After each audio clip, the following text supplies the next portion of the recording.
Olá, amigos do Logos Apologética, tudo bem? Hoje vou falar aqui sobre uma notícia que eu vi aqui, no blog do James Bishop, que é um grande apologista americano aí, Eu sempre traduzo matérias dele aí também, certo?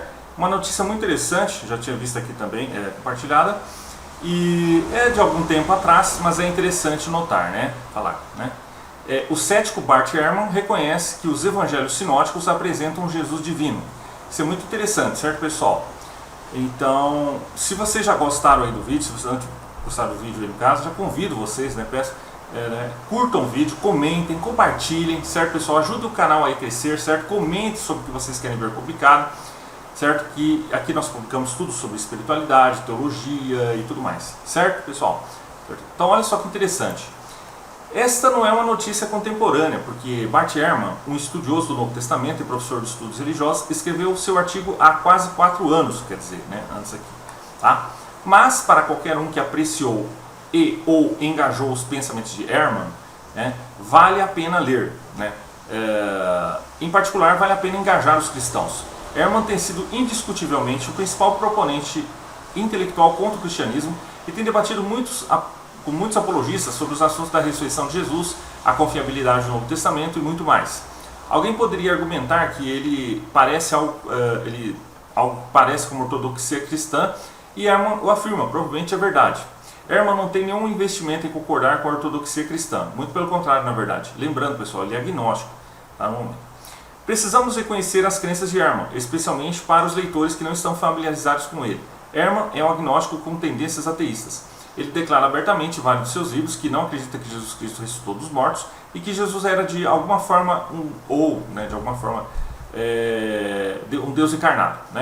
Ele também é cético, da mesma forma que David Hume, sobre milagres e se podemos dizer ou não se o milagre ocorreu na história antiga. Com Ehrman, ninguém está lidando com um aliado do cristianismo ou um indivíduo que está aberto a concordar com as visões cristãs ortodoxas. Essa história de fundo dá algum valor a esse artigo específico que mencionamos acima. Por quê? Porque foram os cristãos que se sustentaram, que afirmaram que os relatos do Evangelho apresentam Jesus como uma figura divina e como Deus encarnado. Você vê esse pessoal aí ateísta, cético, que vem falando, não, mas como ouvimos falar de Jesus só da Bíblia. Aí eu pergunto, desde quando a Bíblia não pode ser considerada como documento histórico? Todos os historiadores sérios consideram nesse sentido, tá certo? Muitos céticos, entretanto, discordariam e argumentariam que os sinóticos, ou seja, os evangelhos de Marcos, Mateus e Lucas, nossos primeiros evangelhos, não apresentam Jesus dessa maneira. Eles frequentemente argumentam que apenas o Evangelho de João, nosso último escrito, retrata Jesus dessa maneira, como uma figura divina, e que esperaríamos isso. É o nosso evangelho mais recente, mais desenvolvido, afinal. Como João é mais recente, não é de surpreender que evidencie um embelezamento, um floreamento ali de Jesus, diferente dos outros ali no caso. Essa tem sido a visão tradicional dos críticos dos evangelhos, certo? Mas Ehrman discorda, certo? Olha, Ehrman discorda. Ele admite que a divindade de Jesus é apresentada em todos os 4 evangelhos, incluindo João. Essa é uma visão que ele inicialmente não defendia, não sustentou. Ele disse, até um ano atrás eu teria dito, e frequentemente disse na sala de aula, em palestras públicas e em meus escritos, que Jesus é retratado como Deus no Evangelho de João, mas não, definitivamente não, nos outros evangelhos de Mateus, Marcos e Lucas. Gostaria de salientar que apenas em João Jesus disse coisas como, antes de Abraão existir, eu sou, tomando para si o nome de Deus, conforme dado a Moisés, em Êxodo 3. Seus oponentes judeus sabiam muito bem o que ele dizia, peguem pedras para apedrejá-lo. Mais tarde ele disse, eu e o Pai somos um. Novamente os judeus arrancaram pedras, Mais tarde ele diz a seus discípulos, se vocês me viram, vocês viram o Pai. Em uma oração posterior a Deus, ele lhe pede que glorifique-me na tua presença com a glória que eu tinha contigo antes da criação do mundo. Nenhum desses ditos ou qualquer coisa parecida com eles pode ser encontrada nos outros evangelhos canônicos. Jesus é claramente retratado como ser divino em João, mas apenas em João. Eu teria argumentado. Quer dizer, ele está se retratando aqui, olha só que interessante. Então, a grande mudança da mente de Ehrman ocorreu enquanto ele fazia pesquisas para seu livro How Jesus Became God, ou Como Jesus se tornou Deus. Eu já fiz a resenha no Logos, certo? Peço que vocês leiam, certo? Tradicionalmente, os cristãos e os apologistas cristãos teriam atribuído coisas como o ato de perdoar pecados de Jesus, a capacidade de fazer milagres e aceitar aqueles que o adoravam como indicadores de que ele era mais do que um homem mortal e do próprio Deus. Afinal, quem além de Deus tem permissão para perdoar pecados? Mas Ehrman argumenta que esses detalhes por si só não são prova convincente de Jesus ser Deus. Estes são completamente compatíveis com a autoridade humana, não apenas divina. Nenhuma dessas coisas por si só indica claramente que Jesus é divino. Os leitores podem acessar o artigo de Ehrman no link acima para consultar sobre sua justificativa para esse ponto de vista. Mas quando todos os detalhes são considerados juntos, ele argumenta, pode-se argumentar que as três coisas tomadas em conjunto como grupo são uma defesa, um caso mais forte para a divindade de Jesus. Jesus tem papel de profeta, sacerdote e rei, não apenas uma coisa ou outra, e juntas essas coisas sugerem que ele é algo mais do que humano. Parece que as duas coisas principais mudaram na mente de Ehrman. Parece que duas coisas principais mudaram a mente de Ehrman, né?